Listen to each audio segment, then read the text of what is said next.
I am Dr.M.S.Yasmeen Beevi, Assistant Professor and Head Department of Business Administration, Standard 5 Rocks Rajaratnam College for Women, Sivagasi.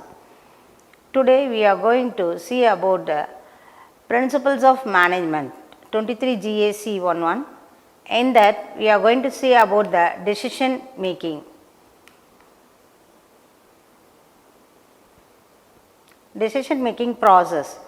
In decision making, the manager should observe certain steps and follow them in the proper sequence. The following are the 6 steps in decision making process. 1. Identifying the managerial problem.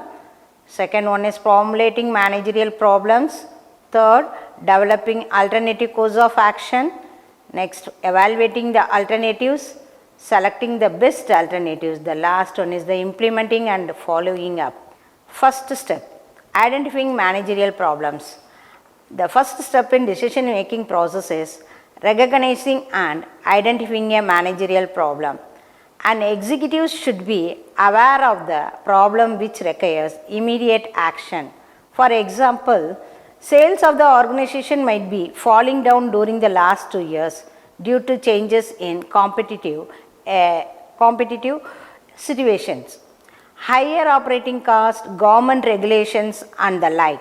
In order to pursue the problem, the executive is expected to monitor the environment of decision making, knowing the possible causes and tries to define the real problem with the help of reports and statements. Therefore, executives should use their knowledge and experience in order to identify the exact nature of the problem.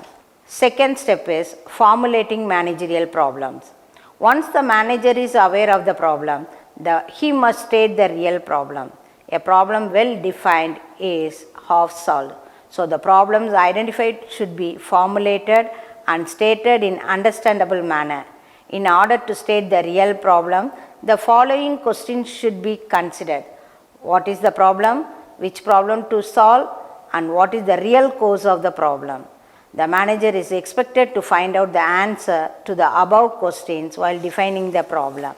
Developing alternative course of action. After the problem is identified and formulated, the manager has to determine the available alternative course of action that could be used to solve the problem.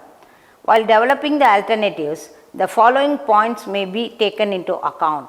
Only realistic alternative must be included in the list. Factors like various laws and regulations, corporate policies, timing, cost, psychological aspects, etc. should be kept in mind. Managers should apply creativity.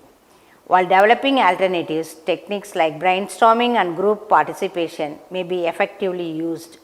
And while listing alternatives, the negative aspects should be ignored. So the development of alternative is an innovative activity. It calls for divergent thinking of the decision makers. For example, in an organization, productivity has been declining due to low morale of employees.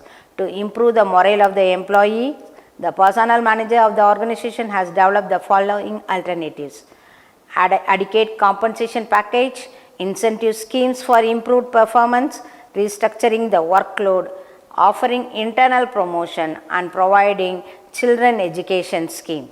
The next step is evaluating the alternatives. After developing the alternatives, the manager should try to compare the merits and demerits of each alternative through some criteria, such as the element of risk involved, economy of effort, resources available for implementation, results expected and the like. For example, while making the decision on purchasing a two-wheeler, a decision maker might decide the 4 factors and decide to assign the following weights for them: external appearance, price, fuel, after sales services, etc. The next step is selecting the best alternatives. In this step, the manager selects the alternative that will maximize the results in terms of existing objectives. In other words, managers should select the best alternatives that solves the problem. The last, implementing and following up.